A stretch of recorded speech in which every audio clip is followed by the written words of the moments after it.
Good morning. Welcome to the third annual celebration of Valor Luncheon benefiting the Charles H. Coolidge National Medal of Honor Heritage Center. My name is Josh Rowe. I'm with News Channel 9. I am honored to serve as your MC today. Honored, it honestly doesn't even begin to describe how I feel about being here today. Definitely honored, but just grateful, right? I've been doing this, this is my third year to do this, and this is a day I look forward to all year long. This day is awesome. You guys are awesome for being here today. Honoring our veterans at Channel 9, something that we're very passionate about, something that is very important to us at Channel 9. This year marks 6 years of our Price of Freedom series, and I want to thank, where are my Channel 9 folks? Channel 9 tables over there, GM Todd Rickey, Tom Henderson, all those folks.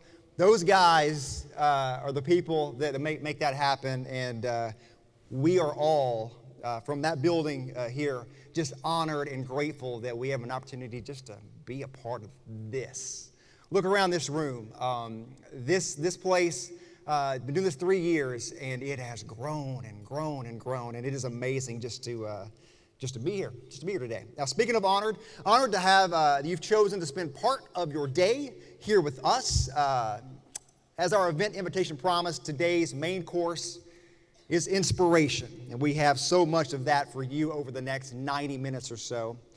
The Medal of Honor is our nation's highest and most prestigious military award given to U.S. military service members who have distinguished themselves by acts of valor that are above and beyond the call of duty.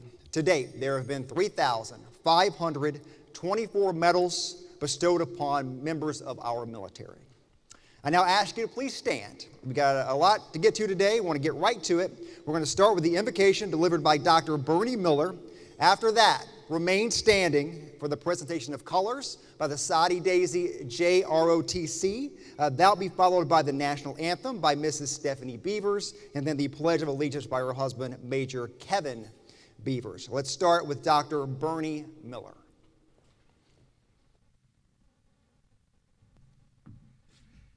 Let's pray.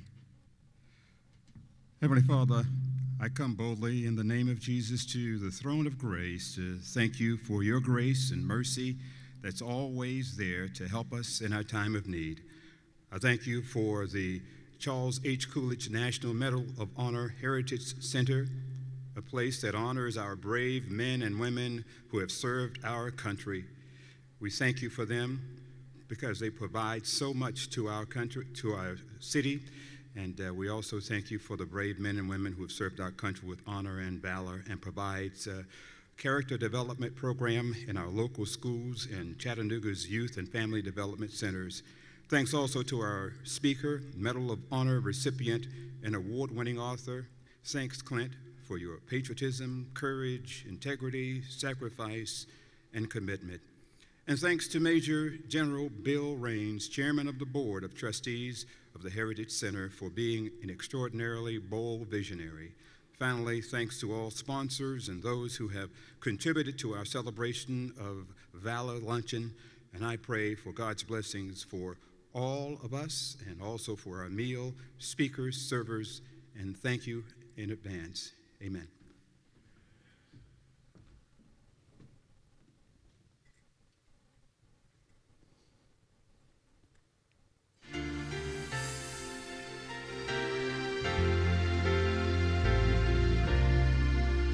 Oh, see, can you see by the dawn's early lights what so proudly we hailed at the twilight's last gleaming, whose broad stripes and bright stars through the perilous fights o'er the ramparts we watched were so gallantly streaming, and the rocket's red glare of arms bursting in air gave proof through the night that our flag was streaming.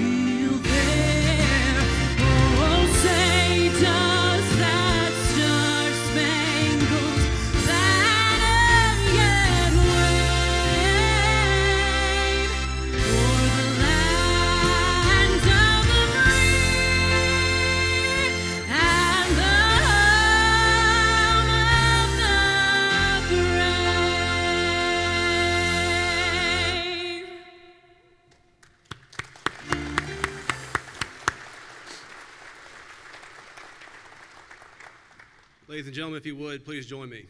I pledge allegiance to the flag of the United States of America and to the republic for which it stands, one nation, under God, indivisible, with liberty and justice for all.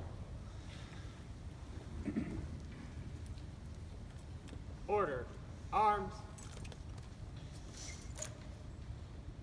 Colors reversed. March.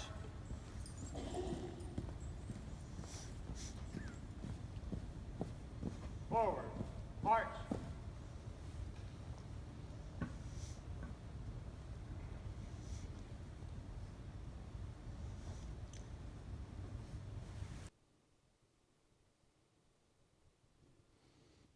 want to thank the Saudi Daisy Junior ROTC, Mrs. Stephanie Beavers, Major Kevin Beavers, and Dr. Bernie Miller for all of that. We have a lot, be seated please. We have a lot of attendees, dignitaries, special guests we want to recognize. And so when I call your name, if you could stand, if you could, just to, so we can recognize you. I know that some of these folks that I call your name, they may not be here, but I have not had a chance to put eyes on everyone. So we'll just read the list. Let's start with this. Chattanooga's very own Medal of Honor recipient, Technical Sergeant Charles H. Coolidge. Is Mr. Coolidge or his family here today?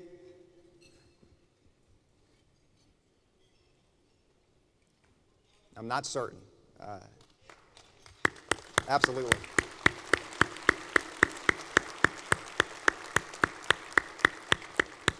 Our guest speaker, Medal of Honor recipient Clint Romachet.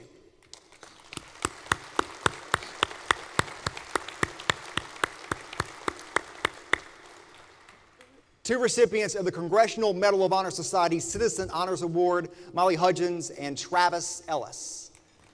I know I saw Molly earlier. Okay. Members of our federal delegation, I think I saw Congressman Chuck Fleischman here earlier.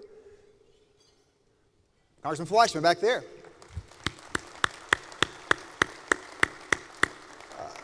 Members of the Tennessee General Assembly. I know I saw Robin Smith earlier as well. If there are others and I've missed you, I apologize.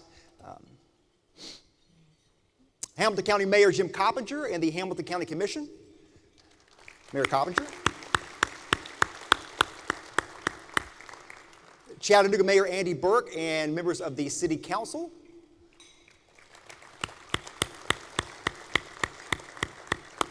Any other elected officials, appointed officials, anything like that, please stand. I want to recognize you as well.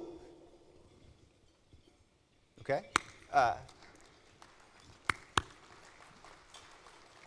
All right. Let's welcome all trustees and board members for the Heritage Center.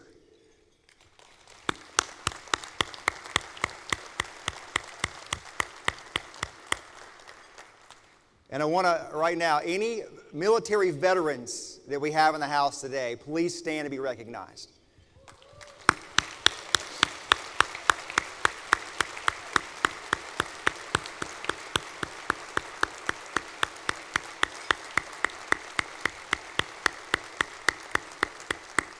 Thank you all for your service. Now I want to welcome the 2019 Celebration of Valor Luncheon Chair, Dr. Robert Dooley.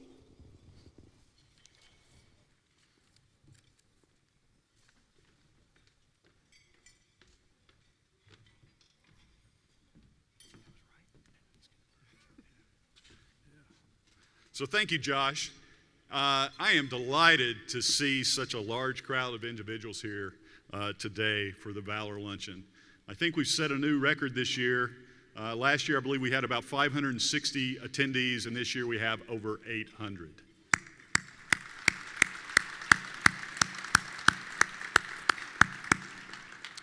At this time, I would like to recognize our sponsors. First Tennessee Bank is our presenting sponsor, and I would like to invite its market president, Jay Dale, to the stage for a few remarks.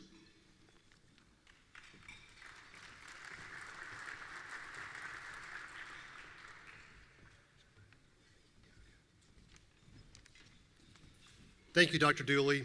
At First Tennessee, we appreciate the sacrifices made by our military and their families, as well as those made over the years by our veterans.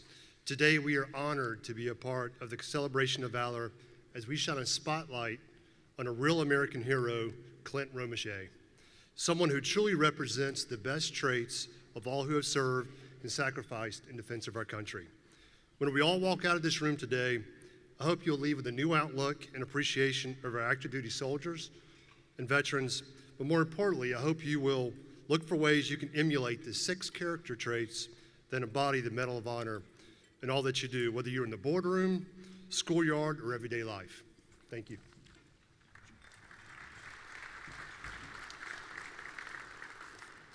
Thank you, Jay.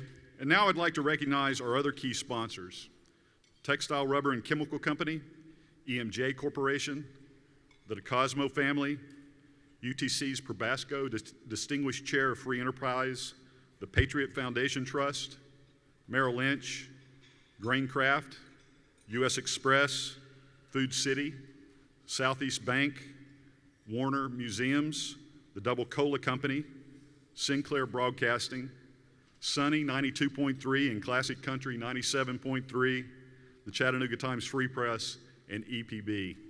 In the absence of the generous support from these sponsors, as well as our company and platoon sponsors that are listed in your program, we could not have had this event and made it the success it is. So let's give all of the sponsors a round of applause.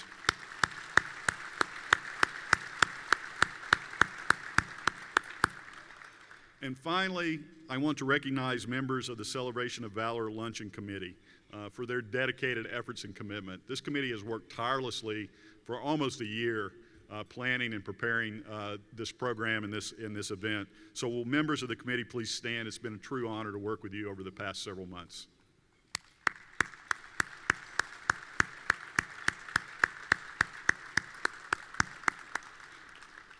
So please enjoy your lunch, and we will continue the program shortly.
Please continue to enjoy your lunch as they bring the lunch around. But we're going to continue with our program. There's plenty to get to today. We want to now introduce Major General Bill Raines, Board Chairman, the National Medal of Honor Heritage Center. General Bill Raines.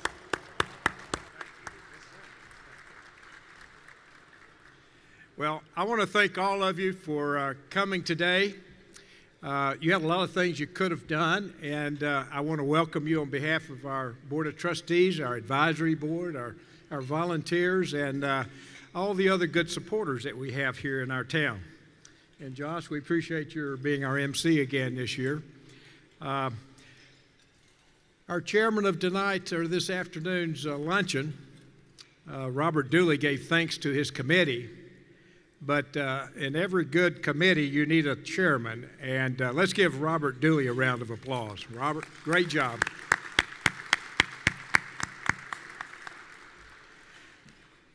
Well, it's really an honor to stand here today and see so many of you here for our celebration of valor. And it is indeed valor, way above and beyond the call of duty. And we have a speaker today who is in that rare 3,500 plus group that received the Medal of Honor.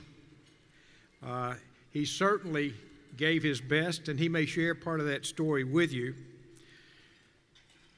Today's luncheon helps underwrite our Medal of Honor Heritage Center operations, but more importantly, it helps fund our character development program. It's educating our next generation of leaders for our great country, and it emphasizes the 6 character traits that the Medal of Honor recipients share. And those character traits are sacrifice, integrity, patriotism, citizenship, commitment, and courage. And that courage can be on a battlefield, it can be on a playground, as was mentioned, it can be in a boardroom. And sometimes it's not necessarily saying or making a motion, but it's saying the right thing at the right time. It may be the harder right instead of the easier wrong. So those character traits we all can participate in. Admiral Noah Long, who I've entitled our Vice President of Construction, as he likes to say, we're in the process right at the aquarium of building the world's largest character development classroom. And in that, we will teach those 6 character traits. We will be moving down there and cutting the ribbon February 2020. I want to thank CBL and Associates, and particularly Charles Lebovitz, who's here today.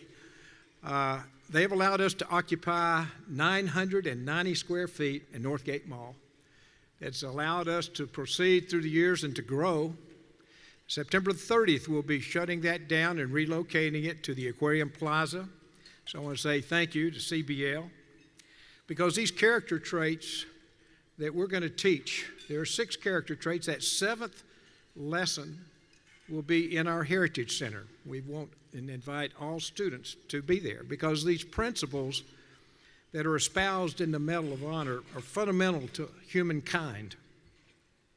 They transcend ethnic, cultural, religious, and political lines, and simply put, they're ideas by which we should all live for, and for which we should all aspire, and which we should also want to pass on to future generations. So if you would, I would like to unveil this year's 2019 Celebration of Valor video.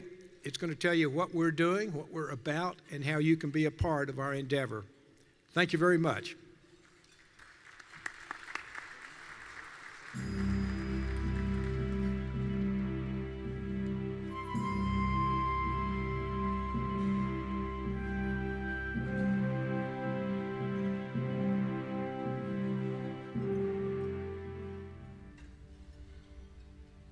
The Medal of Honor, our nation's highest military honor, given for an act of valor at the risk of life and above and beyond the call of duty. Since its creation, just over 3,500 Medals of Honor have been awarded, starting with the first medals awarded during the Civil War in 1863.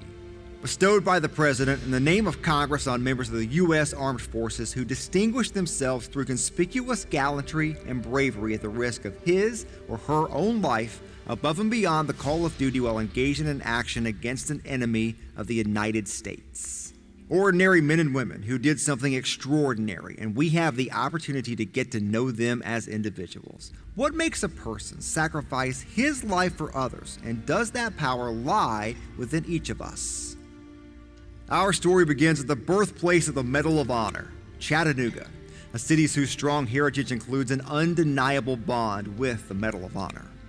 The Great Locomotive Chase of 1862 is a true story that's full of bravery. The now famous general, a Confederate locomotive, was stolen by Captain James Andrews and his 19 men near present-day Kennesaw and driven north towards Chattanooga in an effort to end the war early by crippling the Southern Railroad network. Andrews' plan was thwarted when the general ran out of steam just near Ringgold, Georgia, where a monument now resides marking where the general was abandoned.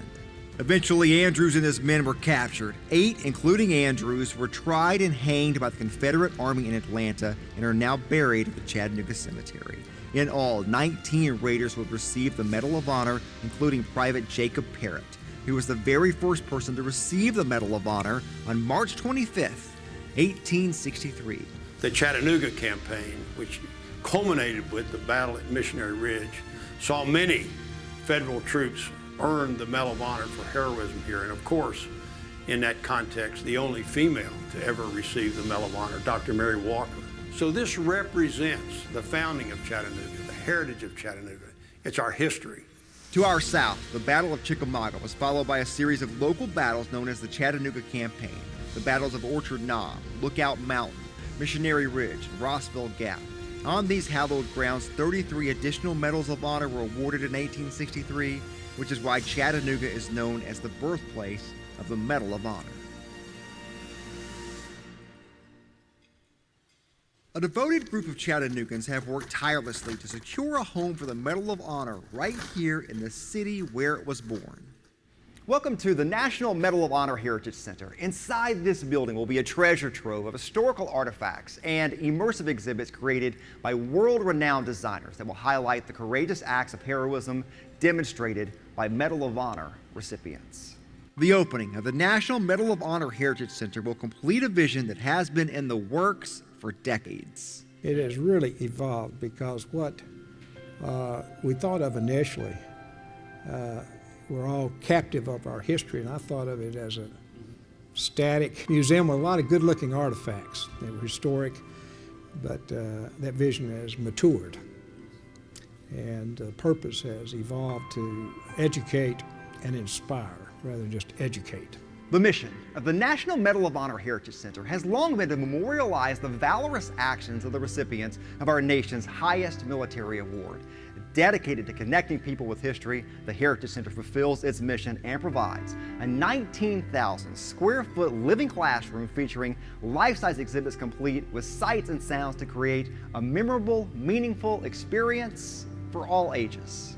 The desire to preserve and share the stories of recipients has been the cornerstone of the Congressional Medal of Honor Society as well. We decided that if we didn't do something, all the oral histories of Medal of Honor recipients would be lost, and lost forever.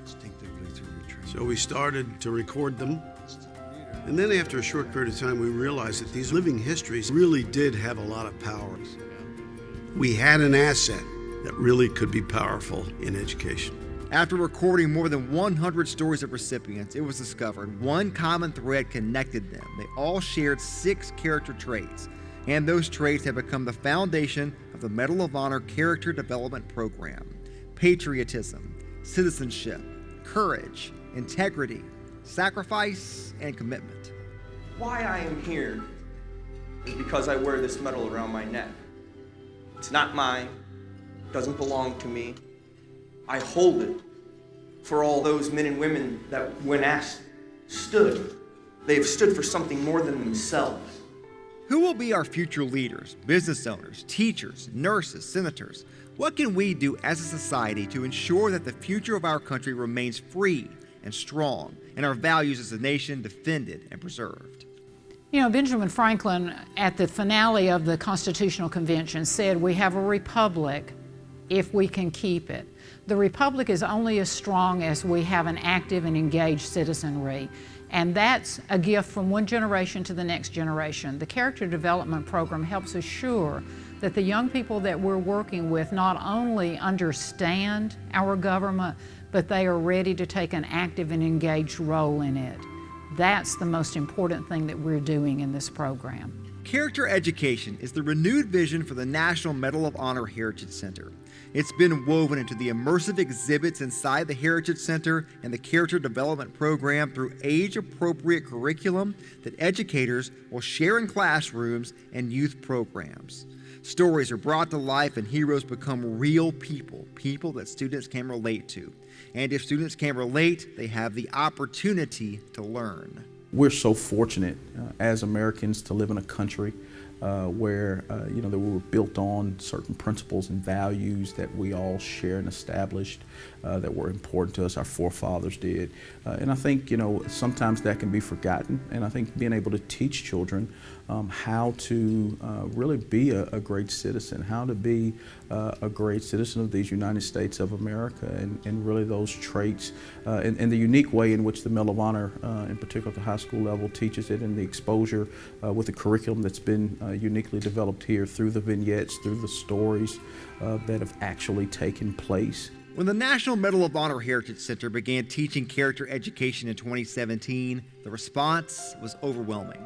I think one of the most profound things that we have been able to do with the Character Development Program is to go out into the community, not in formal classrooms, but to meet the children where they are.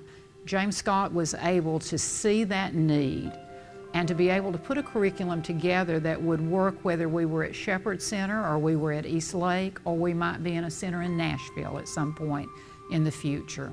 And being able to pair together examples of Medal of Honor recipients with civilians who have also garnered a place in our nation's history. It was during this time that James Scott, an educator himself, created Character Club. Aimed at a younger audience, children between 7 and 10 years of age, Character Club was introduced in 2018 with an emphasis on reaching at-risk, underserved youth within Chattanooga's youth and family development centers. He was later recognized by the Congressional Medal of Honor Foundation for his contributions. You start talking to these kids about all of these different traits and all of these amazing examples, and they want to learn this stuff. They think it's cool. And actually working with Shepherd helped us to make sure that we're able to get the character development program to them on their level, which is a lot of fun. We start with the premise that each and every person possesses the potential to do something extraordinary. We believe that. Why? Look at us. Common people who someone else decided did something extraordinary. If that's the premise, that each person has the potential, what about in a non-military circumstance? Isn't not appropriate for us to recognize those people? Character. How important is character to the health and well-being of our schools, our communities, and our country? We believe teaching character traits to young people is one of the most important, if not the most important responsibility we have as members of a free society. How else do we repay the debt of gratitude if not through honoring our heroes by inspiring future generations to preserve and protect what others died for? Education's the single most important thing we can do to affect the future, not just the future of these kids, but the future of the United States of America. And we think through the Character Development Program and Citizen Honors Program that we will be able to reach into the future and change the lives of these kids.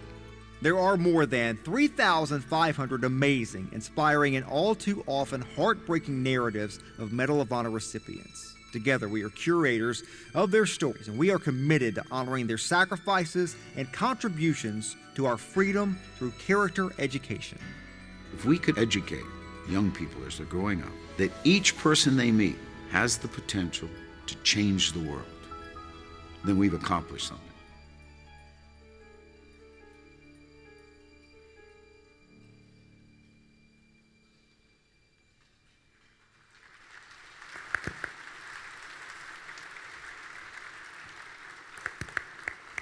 I want to welcome back to the stage the 2019 Celebration of Valor Luncheon Chair, Dr. Robert Dooley. Sir. What an incredible mission and program that is impacting the lives of young people in our community, region, and across the country. And this program exists here in our community because of you, because of your support of this luncheon that raises funds to grow and expand the Medal of Honor Character Development Program. In addition, the funds raised through this luncheon help sustain the day-to-day operations of the new Medal of Honor Heritage Center. And I took a hard hat tour last night, and I'm telling you it's going to be fabulous. That opens early next year. And the Heritage Center will provide ongoing opportunities for everyone of all ages to study the lives, heroic actions, and character traits of Medal of Honor recipients. It will also educate the public about Chattanooga's history as the birthplace of the Medal of Honor. Now, I know you don't wake up every morning thinking, where am I going to donate money today? However, if you do, I would like to talk with you after the luncheon. But I want you to ask yourself that question. And I want you to answer that question by making a commitment, a financial pledge to the Character Development Program in the MOH Heritage Center. I can think of no more worthy cause than investing in our country's future by supporting this program and learning center. A program and a center that inspires and challenges our young people to make a difference in the world by learning, embracing, and living the values of the Medal of Honor. In a few minutes, you're going to hear from Medal of Honor recipient Clint Romachet. After you hear his story of personal sacrifice and the importance of selflessness and commitment to ideals larger than oneself, I know you will not hesitate in supporting the Character Development Program and the Heritage Center with a pledge. So on your table, you will find a large white envelope that has an individual envelope for everyone on your table. Take a few minutes right now and complete a pledge card. And whatever number you're thinking, double it, all right? So whatever number you're thinking, double it. And I'm confident that if we can raise $125,000 today at this luncheon, we will find a match, all right? So there's a challenge. And I've never known this city to say no to investments to make this a stronger and better community. So take out your pledge card. I'm taking out my pledge card. Take out your pledge card and fill it out. And once you're finished, please leave the donation back in the envelope, and we'll collect it at the end of the luncheon.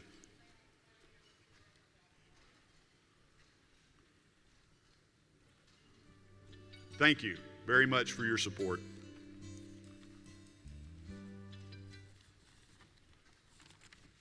Thank you, Dr. Dooley. Thank you, Dr. Dooley. Now join me in welcoming Linda Moss Mines, Vice President of Education for the Charles H. Coolidge Medal of Honor Heritage Center, for a special presentation. Linda.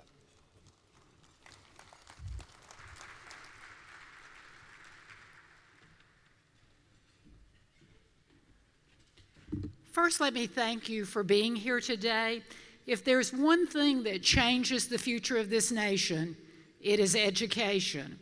And it is education that teaches us that each of us has a role of responsibility in the preservation of this republic. It's my honor today to be here to recognize someone who has taken a strong lead in putting that program together. I like to think that he learned those traits of servant leadership from a family that models those traits every day. The reality is that's true, but it may also be that he has a few wee drops of blood from Robert the Bruce. And if you know your Scottish history, we have always been in rebellion, looking for liberty, freedom, and equality. It is our distinct pleasure today as the Board of Trustees for the Charles H. Coolidge Medal of Honor Center to present the first annual Heritage Center Character Development Achievement Award to my friend, my colleague, and an outstanding American, and I might add just a wee bit crazy, he is a veteran who was an EOD guy, and those of you who love the military know they're a little odd, but this is the best kind of odd. And James Scott, I have an award for you, and we have the eternal gratitude of this city this county, this state, and this nation for what you have done for character education and the Community Centers program. James?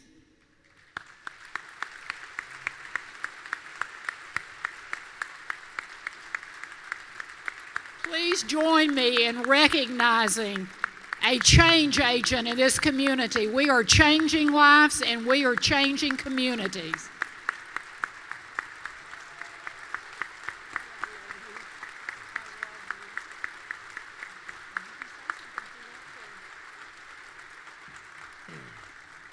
Thank you very much, Linda.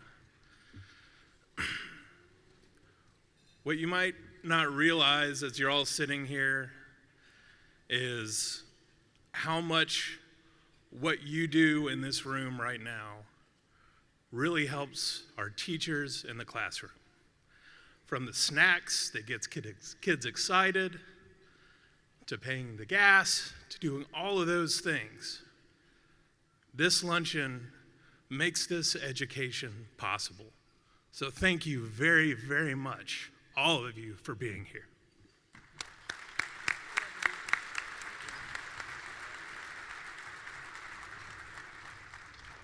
Thank you to James. Thank you to Linda for that. I know to this point it's all been pretty awesome, but this is really the good part.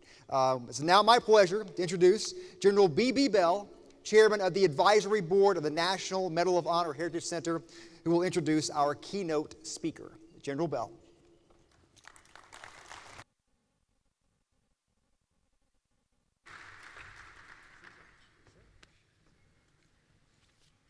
Good afternoon. It was morning when we started.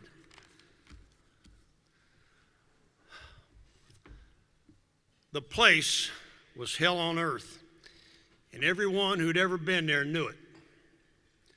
Now, the strategic theory was good, as it always is, and the strategic intelligence assessment was mostly correct. The village of Kamdesh, located in Nuristan province, an Afghan border province up there nestled with Pakistan in northeast Afghanistan, Kamdesh was at the intersection of three valley systems, each of which ran back up into Pakistan, where weapons, ammunition, and other supplies were being funneled back down into the Taliban in Afghanistan. So it sounded good on paper to establish a provincial reconstruction team or even a military blocking position at that intersection. Call it what you will, but on paper, Clint, it did kind of make a little sense on paper.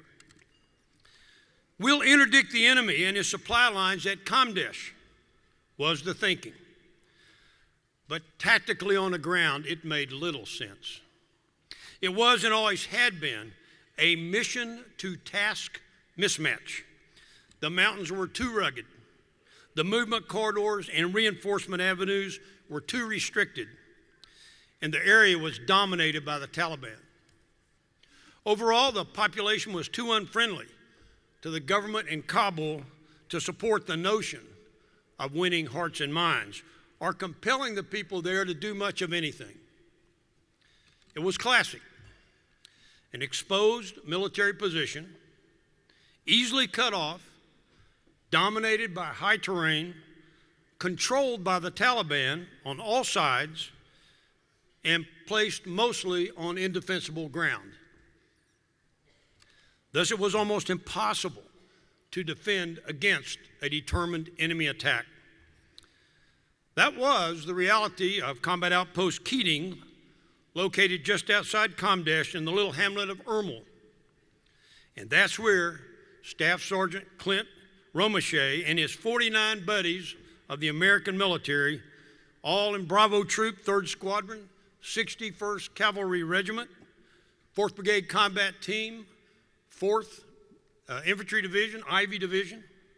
That's where they found themselves, inside the wire at 5:58 a.m. on the morning of 3 October 2009.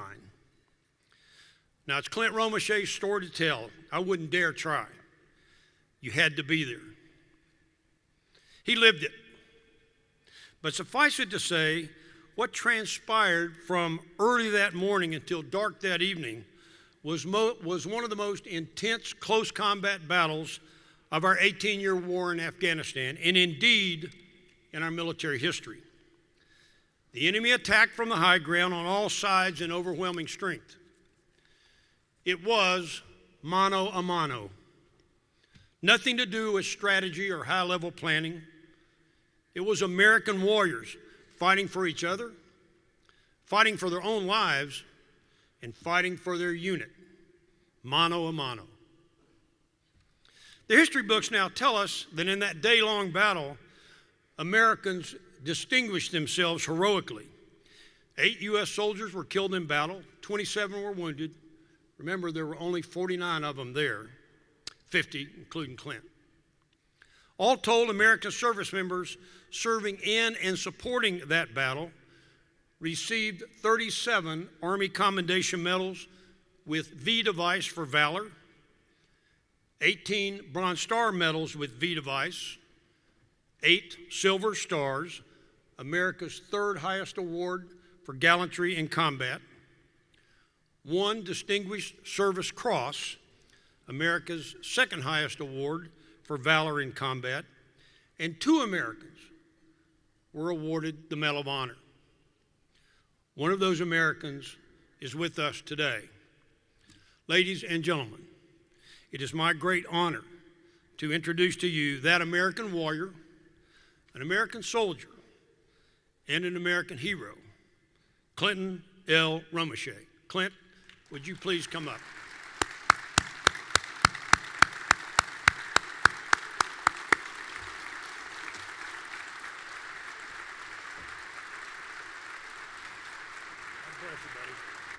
Thank you. Appreciate it.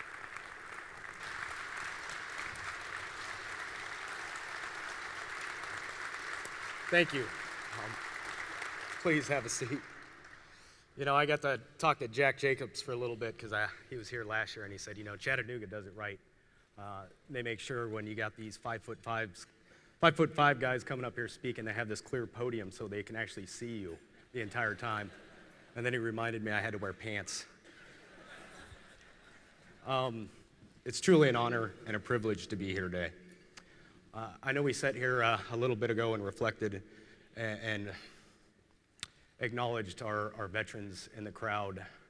The one thing I would like to sit here and do right now, my father was a Vietnam veteran, did 2 tours. If you served in Vietnam, will you please stand?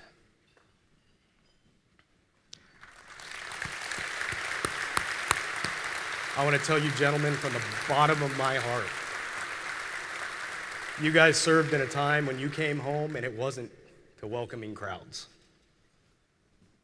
It wasn't to parades. It was very often to negative comments, even at point of getting things thrown at you, being called some of the nastiest things. It was a pretty dark time for this country, not respecting those great men. And I'm telling you, like I said, from the bottom of my heart, welcome home. Because you men were the same ones that were there every time I came home to make sure I got that warm welcome.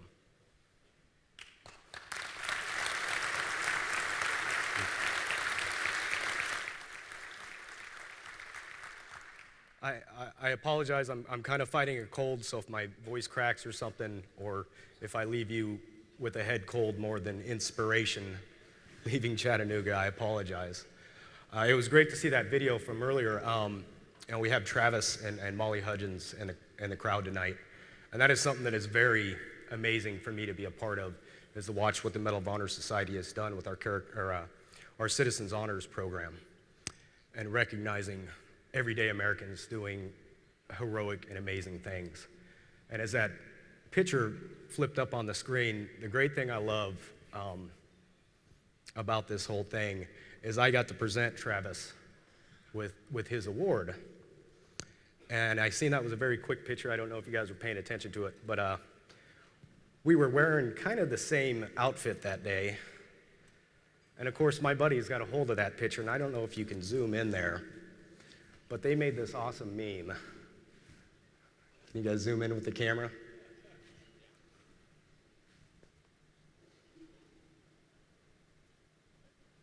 No, it's not that clear.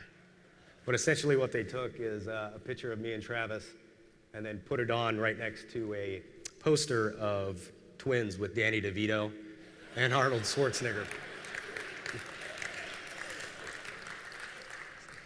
So I'm glad, Travis, again, I'm not wearing the same suit as you today, so I can't get made fun of anymore. Like I said, it's an honor and a privilege to be here. I think we live in a time right now where we think this country is kind of going down the toilet. We think that the youth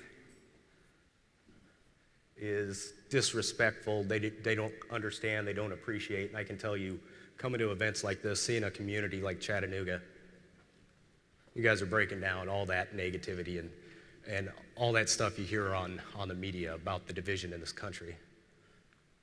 You guys are setting the example, leading the way, showing what right looks like. I get called a hero quite often. I don't believe that at all. I don't think anything I did that day was overly heroic. I thought it was doing a job. And I was getting to serve next to some of the greatest men I've ever gotten to know. What I think is heroic is when a community comes together. Everybody puts their differences aside to accomplish something greater than themselves. And that comes from service. And everyone thinks, well, to serve this country, you've got to throw that uniform on. Not the case at all. Like I said, I grew up in a family of military tradition and history. Grandfather, World War II. My dad, Vietnam. It was always there, but my father, my grandfather, just let us know that we didn't have to serve in the military to serve. We can do something in service to country outside of that spectrum. And I see so many people here today that are doing that right now. Being able to be here today also gives me an opportunity to share a story, talk a little bit about what happened on October 3rd of 2009. It was one of those days, one of those moments that never in a million years that I think I'd ever be part of. That always happens to someone else. I'd been in the military almost 10 years at that point. That was my third combat deployment. I'd done 2 tours to Iraq before then. We got orders that we're going to Afghanistan. I'd made the decision to get out of the Army at that point, figured I'd grow up. I've grown up enough, it's time to shut that chapter in my life and go on. And so before even going over there, I realized that was going to be it, my last tour. But at least I got Afghanistan knocked out of the way. And I was very blessed to be in the unit I was in. Red Platoon, our platoon, 1st Platoon, Black Knight Troop. We had just an assortment of personalities in that platoon. And that's the other thing I loved about the military is you got to meet everybody from all over this country, different backgrounds, different religion, different creeds, different, just big cities, small towns. You just never knew who your next buddy in your foxhole was going to be. But it didn't matter where they came from, what their background was, you always had that brotherhood. You made that team, you built that camaraderie, that esprit de corps.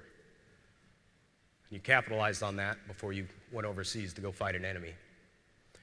And we were fortunate enough in our platoon that Sergeant Joshua Kirk, he was a 173rd Airborne guy. He had just got done with his previous tour in Afghanistan in the exact area we were going to deploy to. And he came to us about 6 months before we were going back to that area. And he was able to give us that firsthand account. Hey, this place sucks. These mountains are straight up and down. Hey, you guys, we've got a PT, we've got to get our lung capacities up. And we kind of were fortunate to be from Colorado Springs where the elevation was pretty high, and we're going to a spot where the elevation was going to be pretty high. But he told us, we got to learn how to angle fire. We got to learn we got to mount our weapons, modify our weapons mounts, because we've got to be able to fire machine guns on a straight 90 vertical going up a mountain. That was just so important to have that firsthand account, because you can sit there and you can see on paper, like the general was talking about, on paper things make a whole lot of sense until you stand on the ground and you're like, oh, no, this doesn't at all. So it was very important for us to have Sergeant Kirk as part of that, and he really led the way of building this team and this platoon. And so we fast forward and we deploy. And like I said, we'd gotten the briefs, we'd gotten told, hey, look, Combat Outpost Keating is going to be kind of isolated. We can't really resupply you with vehicles because the road that used to go up there is now blown up and taken over, and about the widest thing you can put down it is 2 goats side by side. And a helicopter's the only way we're going to get in and out to you guys. And well, they only fly at night and only when there's zero illumination. Oh, by the way, you guys are kind of just outside of 155 artillery support, so we can kind of reach you guys with the big guns, but just only to the kind of south of you, so hopefully you don't get attacked from the north. I said, well, we'll have OP Fritchie there that'll help overwatch you, but in the grand scheme of things, it couldn't directly see us.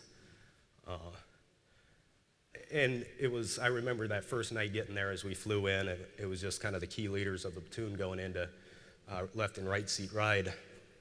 And coming off the helicopter, we landed, dropped the ramp, and we walk off.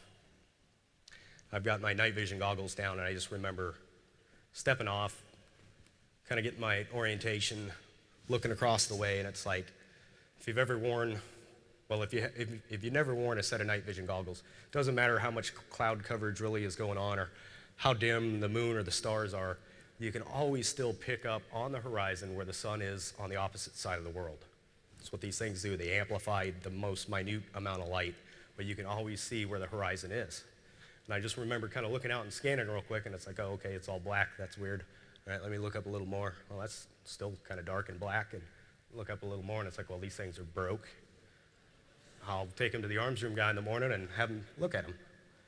And waking up the next morning, I realized when I stepped out in the daylight, those things were not broke at all. I just did not look up high enough. And standing out in the middle at that outpost, no matter which direction you looked, straight up was mountains, and we sat at the very bottom, like sitting in the bottom of a teacup. And of course, you pull out the manual for defensive doctrine in the military, and we were the absolute opposite description of that. And I'm kind of old school, so I like to write letters when I was deployed. There's just something about putting pen to paper and putting your thoughts down, and I remember very quickly, after getting there and getting settled, I wrote a letter to my grandmother.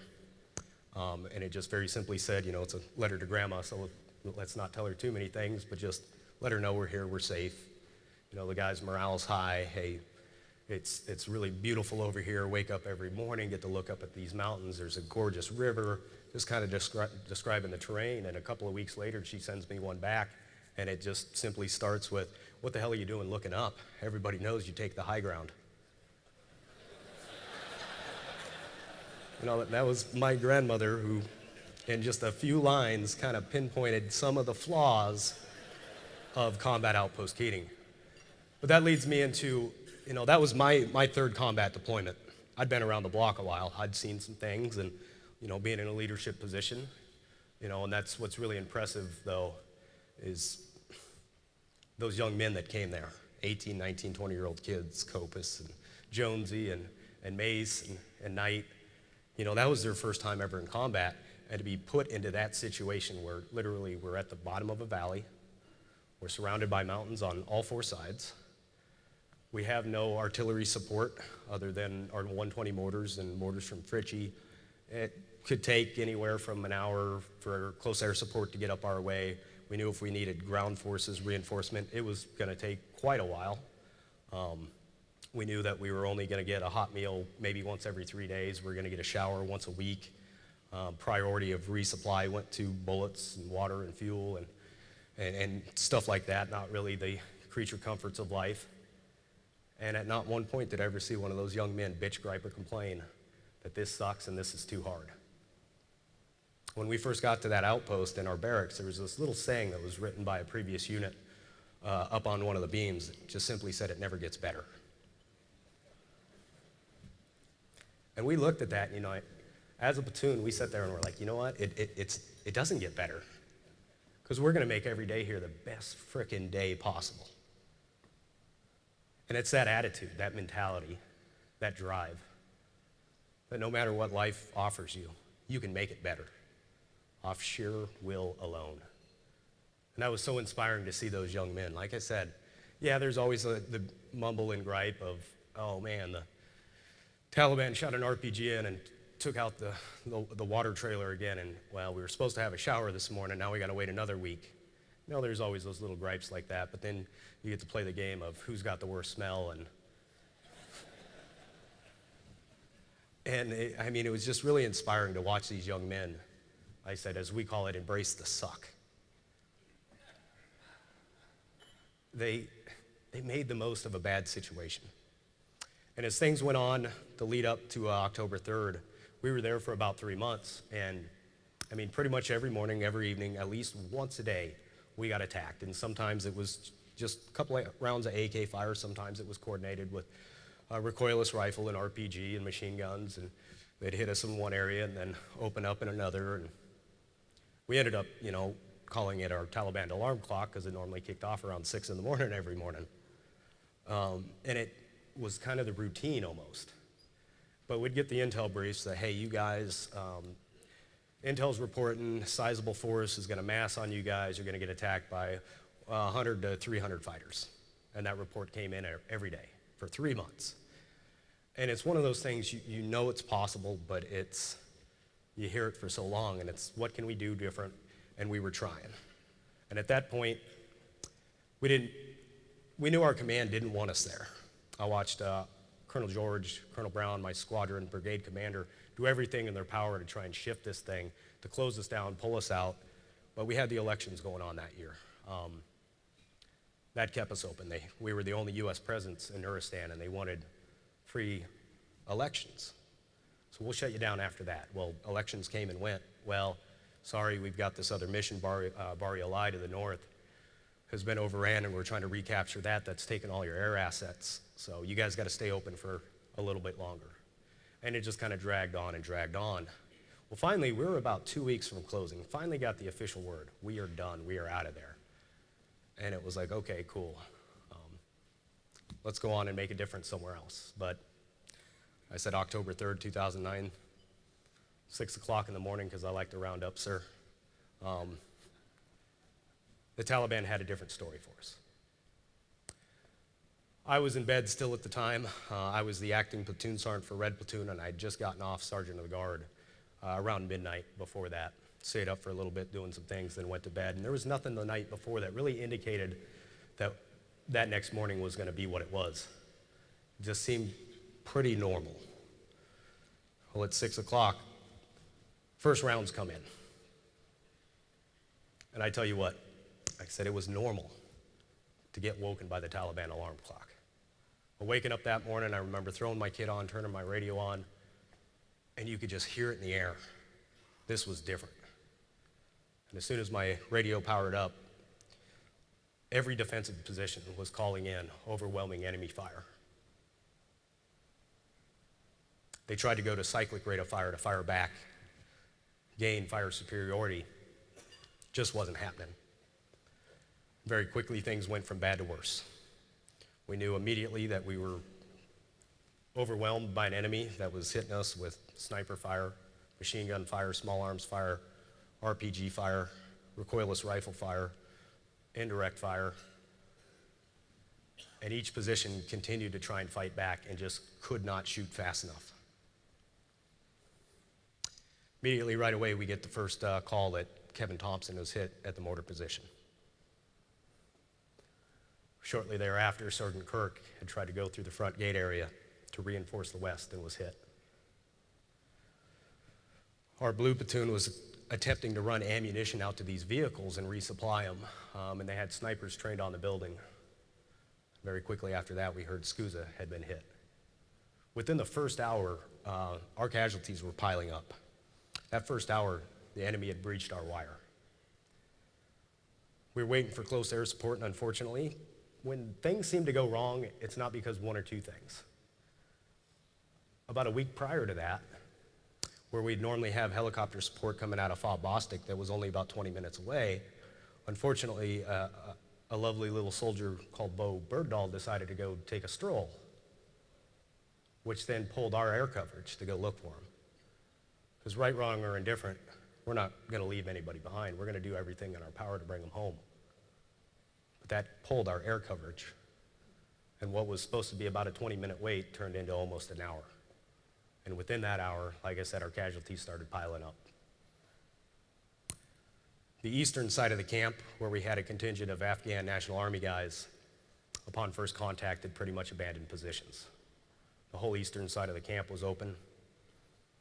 Zachary Kopis, one of my young machine gunners, was on a Mark 19 fully automatic grenade launcher, looking out to the east.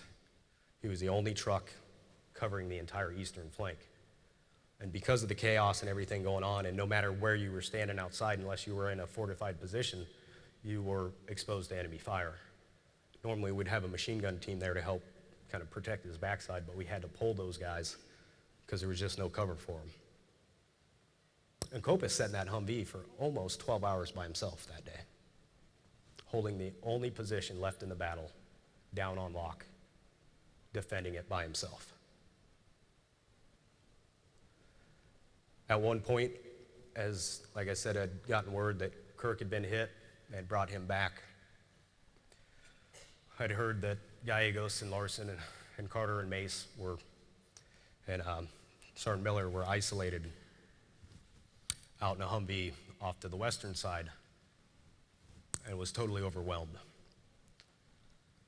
And I went into the barracks after checking on Kirk's status, ran in there, and I found Specialist Gregory, who at the time had a machine gun with him, but we were isolated from our ammo supply point, so we were running low on ammo. But he had 200 round belts left. And of course, I'm kind of a greedy old NCO. I like shooting machine guns, so if I can switch off an M4 for a machine gun, I'll do that any day. And so I went, seen Gregory, who was basically posted up at the door waiting for guys to come in, and said, hey, follow me. We grabbed the machine gun, we snuck around, we went to a generator that looked out to the west, and we set it up, got on the gun, called up Gallegos and said, hey, I'm going to provide covering fire. As soon as I start, you guys need to move. Get out of there. And I just remember as we looked out to the west, I mean, it was like ants coming down the hillside. There were guys everywhere. We opened up with the first 100 round and just tried to go from position to position to put their heads down and kind of squall them a little bit and silence them, and just kept calling Gallegos. And it's like, hey man, you gotta move, you gotta move. And he kept calling back, and he's like, brother, you ain't bringing enough firepower. We went through that first belt, loaded that second belt, called him back, hey, you gotta get moving. He just kept calling back, you're not bringing enough firepower. At that point, the enemy had, like I said, breached our front gate. Unbeknownst to us at the time, they came around, they outflanked us on the right. Fired an RPG, and luckily the generator took most of the blast. Blew me onto Gregory. I remember picking him up, dusting him off, and I sent him on his way. Just make it back to the barracks, buddy. I'll cover you. Continued to fire, eliminated those guys, and at that point I had to call up Gallegos and tell him, hey, I can't hold this position, I'm out of ammo. And he just simply called back and said, hey brother, we'll be here when you get here. You know, that was kind of soul crushing, because I knew if the roles were reversed, that big guy that we used to call Taco Truck would bulldoze this whole side of this frickin' mountain to come get me. We gotta come get those guys. Displaced back, trying to figure out what was next. Said we had chaos going on. That's when Sergeant Hart came up to me, young kid from Northern California too. Hart was one of these kids that I think the only no in his vocabulary wasn't N-O, it was K-N-O-W. Yeah, I know, I can do that. And he came up and he's like, hey, Sergeant Romeshay, we found some more 50 cal ammo. I think we can sneak up to this Humvee, load that 50 cal, push it out to Gallegos. We can use that 50 cal in that armored Humvee to try and bring those guys back. And I told Hart, no. front gate's wide open, can't secure your northern flank, can't secure your eastern flank. You're going to be out there by yourself. But like I said, no wasn't in his vocabulary. And after some discussion back and forth, and I don't know if we argued for 20 seconds or 2 hours, I just knew I wasn't going to turn him off that idea. So I told him, okay, go ahead. And he grabbed Faulkner and he grabbed Griffin. And they somehow made it out to that Humvee. But as soon as they left that back door, I knew that was the last I'd see of them. I said they made it to the Humvee. They got that 50 cal up, running, and started pushing. They were gaining some ground. At the same moment, I get a call from Copus, who, like I said, at this point had been sitting there most of the day by himself in that Mark 19 truck. At this point, he had a sniper that moved in behind him and kept pinning him down, so every time he tried to get up and shoot, he couldn't. And as I made my way back through there, back to his position, I came along, dragging off a Russian sniper rifle, picked that up, went over to his Humvee, asked him kind of what the situation was, and I played this little game of peekaboo back and forth, and we quieted that sniper. Gave Copus the opportunity to get back on that Mark 19 and start holding things down on lock. As that was going on, I could hear Gallegos and Hart on the radio. Just kept telling, Gallegos kept calling and telling Hart, brother, don't come here. Go away, you're drawing too much fire. We'll just hang on, back off. And Hart just kept calling back, no, brother, we're coming to get you. Then the call came across the radio. Hart keys it up and you hear they've got an RPG pointed right at me. And then boom, never heard his voice again. Like I said, at this point, we have almost no air coverage. We're piling up casualties. So things are just kind of continuing to go from bad to worse. I'm hoping that doesn't fall, but I'm going to leave it on the ground then. And it was kind of at this point where the call had been, we're going to Alamo, essentially meaning the outposts that we controlled, we would shrink down the perimeter and basically hold 3 buildings, our barracks, the Tactical Operations Center, and the aid station, and just wait. QRF was trying to be on its way, but weather and other conditions was holding that process. The enemy had put anti-aircraft gun, multi-anti-aircraft guns up at about 8,000 feet, so when the helicopters were trying to come over, they were flying right into the gun lines. And the enemy we faced that day was very well prepared, very well thought out.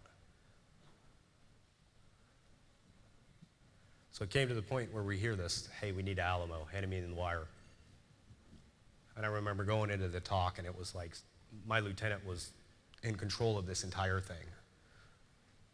First time ever being deployed, brand new lieutenant, Andrew Bunderman, has been handed what essentially is one of the most deadliest battles in Afghanistan. Just a young ROTC graduate from the University of Minnesota. And I remember walking in there, asking him, sir, what do we got going on? And he's like, I don't know. What do you think? He asked me. And I said, well, we're going to take this bitch back. Because I knew if we still had air in our lungs, one more breath to breathe, one more step to take, we could do something and not just sit here and wait. And he said, okay, what are you thinking? I said, well, it's 3 simple things. We got to get to that ammo supply point, because we're almost out of ammo, and if we can't start feeding ourselves ammo, we're going to be out of the fight anyway. We got to get to that front gate. We got to shut that thing down, push the enemy off, and most importantly, we got to go find our guys. Like I said, I got to work with Lieutenant Bunderman for quite a while before that point. We were together for almost 8 months, and we synchronized very well. He was one of the first lieutenants that, when he first came to our platoon, he was straight up, hey, look, I don't like to work very hard. I like to chew tobacco and drink. So as long as you don't make me look like an asshole, I'll make sure the paperwork's straight. I said, all right, we can get along, sir. Like your style. And so I told him the plan, and he's like, all right, let's do this. And he trusted enough in me at that point to let me essentially pitch him a plan of counterattacking an enemy, a superior enemy force from an elevated position. They ain't gonna teach you that technique in any military doctrine. It's so obscure. And I remember going into the barracks, and literally at this point, we had guys just pointing weapons at the doors, and if you weren't speaking English and wearing an American uniform, you were getting shot as soon as you came through a door. And that's what they were doing, just holding position there. And I came in, and it's probably one of the proudest moments of my military life, where I walked in and I said, I just need a group of volunteers. And I had 5 men. Raz, Delaney, Danley, Jones, and Miller. And stood up, said, we'll do it. Didn't tell them what we were about to do at that point. They said, hey, we'll do it, we're here. And so I told them a plan. Hey, we're gonna go take the ammo supply point, we're gonna shut that front gate, and we're gonna go find our guys. A total of 6 of us. And I said, you guys ain't gotta do this. This is a volunteer effort right here. Those 5 guys said, I'll follow you anywhere. And we did, we pushed out. We somehow made it to that ammo supply point. We started feeding the ammo back. We started getting some great air support coming in. At one point, as we were kind of mired there at the ammo supply point, I had to run back and go link up with Lieutenant Bunderman again. And I just remember going into that tactical operations center, and just like a typical lieutenant, he's sitting there with one hand on the radio and a book in front of his face, and he's reading. And of course, I got to point out that, hey, sir, you know we are in a firefight. What are you doing reading a book? Typical LT. And as he looks up and we make eye contact, I realize he's reading the Army's call for fire manual. And he goes, hey, I'm about to start bringing 500-pounders less than 100 meters away from our position. There's about a 90% chance we could probably hit ourselves. What do you think? And I said, sir, I'd rather it be our bombs than theirs. And that man had the guts to make that decision to say, you know what? We've got to do this. The risk was going to be worth the reward. So we started bringing those bomb strikes, I mean, just ever so close. We pushed out, got reestablished, coordinated that air support. We were able to push around, and we were able to get to the front gate, and we were able to close that. We got held up there for a bit, though. Then I get a call across the radio. Probably one of the best calls I ever got in my life. Bunderman calls me up and says, hey, brother, you won't believe this. Because at this point, we had lost communication with Gallegos and that Humvee, with Hart and the rest of them, for about 6 hours. He's like, you won't believe this, but Larson and Carter are still alive. Mace is badly wounded. And if you guys can push out, provide covering fire, Larson and Carter will grab Mace and bring him back to the aid station. So, yep, we got this. We pushed out, we provided that covering fire, watched Larson and Carter bring Mace right back through our lines, got him to the aid station. And then I got my next most favorite call on the radio from Larson. Called me up and he's like, hey, Sergeant Rowe, where you at? What do you need? I said, hey, we're at the front gate. We need to push to go find some other guys, but really what I need is a smoke and a drink. And about 2 minutes later, here comes Larson with a carton of Camel Light cigarettes and a 12-pack of Dr. Peppers. And in the midst of all this battle, we stopped there in what we called the Shura building, kind of a little hard site that we had by the front gate. And we stopped for a moment once Larson got there, lit up a cigarette, cracked open a Dr. Pepper, and took just a quick minute to pause and think, you know what? We've got this. We can keep pushing. Larson told me that they were on their way back, they had discovered Griffin was just outside the door around the corner. He said that Gallegos, last he had seen him, kind of moved down by the Porta-John trailer. He didn't quite know where Martin was, but he seen him kind of coming back toward the front gate. Last he had eyes on him, but he had no idea where Hart was. So we pushed out, and we were able to grab Griffin. Pushed up a little farther, we were able to find Martin by the laundry trailer. Pushed up, and we found Gallegos. But at this point, with only 7 guys now, we couldn't continue to push like we wanted to get up to the mortar pit and continue the sweep. We were just strung out too far. We got told that QRF had already landed, they were making their way down the mountain, and the order came to pull back, hold the fence, and wait. And that's what we did.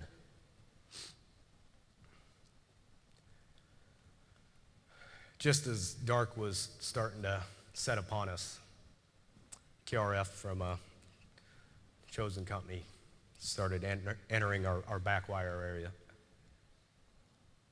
You know, and that entire time waiting for those guys, just the sinking in your soul was, where is Hart? The enemy's tactic was very clear. The Taliban loved, if they could ever get their hands on an American body, they were taking it. And that was the fear. Out of everything that day, the only thing I was scared of wasn't getting shot, wasn't dying. It was what was happening to everybody else. And please God, we got to bring everybody home. As the QRF pushed through, they found him. That night at just about dusk, after almost 12 hours, we finally had 100% accountability of all personnel from Cop Keating. You know, I look back on that day and you can sit there and you can see there's a lot of tragic things that happened. But I got to see so many heroic and just inspiring things with the men I served with. I got to see a kid, Zachary Kopis. He was 21 years old at the time, sat in that Humvee by himself, holding the entire eastern side of the camp on lock. The same kid who grew up in Mennonite left that to go pursue more worldly things in life, was sleeping in his cousin's closet in Colorado, that smoked too much weed one day, thinking he was on his way to PetSmart for a job interview, that ended up walking into a recruiting station. That same kid sat in that Humvee all day. You can't tell me we don't have, in the grand scheme of this great country, we don't all have it in us. We just don't know it at times. And I can tell you this right now, I got to witness it firsthand. I get to witness it still today. I got to witness a day that some might look at as one of the worst days of someone's life. But I tell you what, I got to watch so much love that day, I can't even describe it. Because that enemy that was barreling down on us hated us so much. 300 against 50. It's almost like 8-to-1 odds. I'm not good at math, but it's something like that. That later, as the investigation went through, Cop Keating was deemed indefensible. An indefensible position that should have never been there. And I'll stand here today and tell you, guess what? I watched 50 Americans defend the indefensible.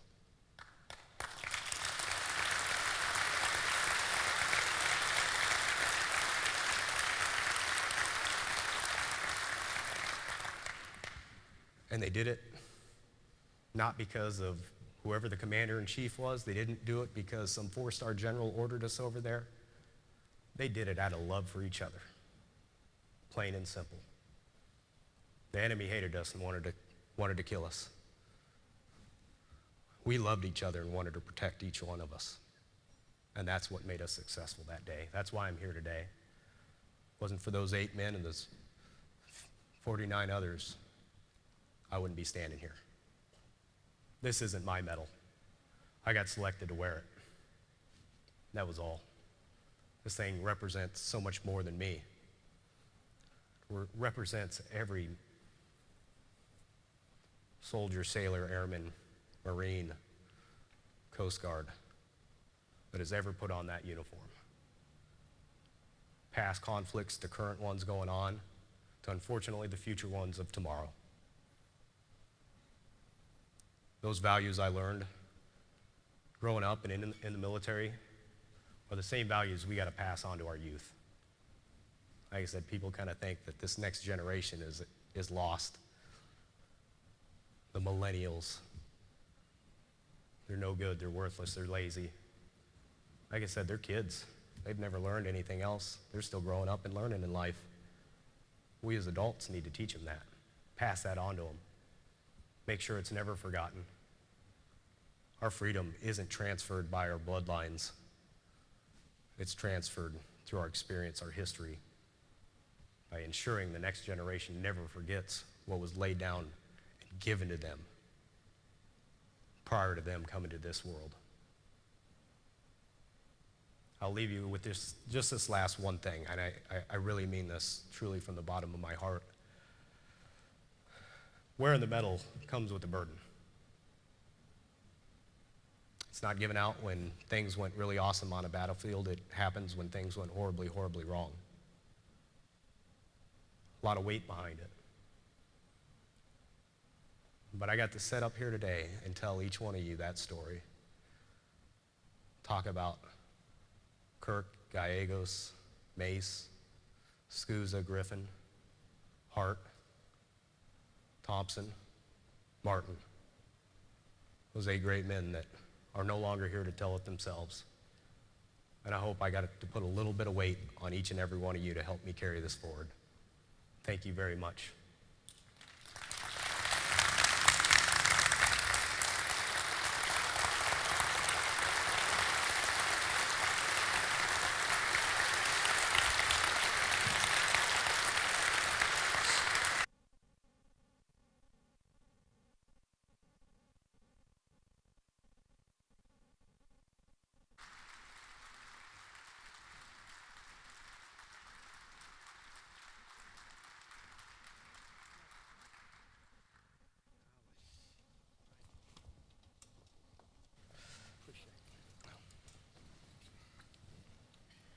Clint, on behalf of all of us,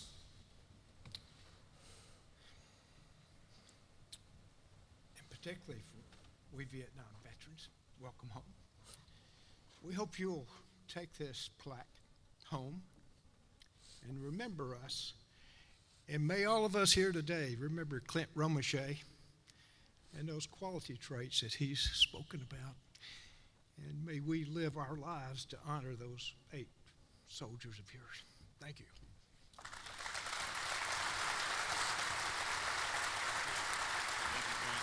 Really appreciate it.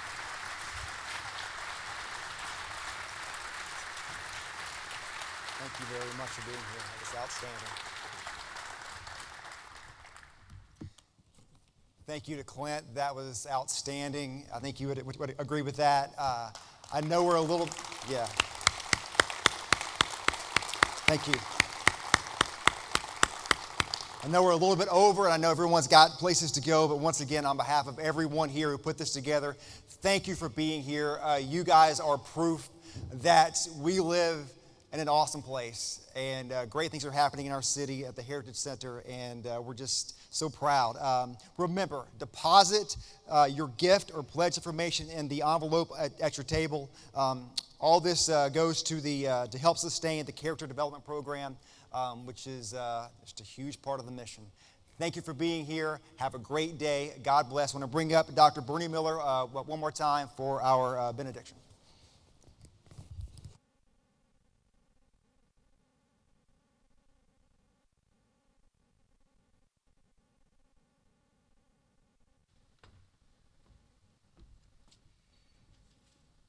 Thank you for this wonderful experience and recollection of a man who put his life on the line and came back to tell us about it. We thank you for all of those who are here who support our military and servicemen and women across the country, and in particular here in Chattanooga. We thank you for all those who support this wonderful Heritage Center. And we thank you for all of those who are elected officials who serve us tirelessly, who also have their own stories to tell. We thank you for each person that's here today, and I pray God's blessings on each life that's here. And I pray that as we leave, we will make a commitment to make a difference in someone else's life. I pray in the name of my Savior, Jesus Christ. Amen. Thank you. Have a great day. We'll see you next year.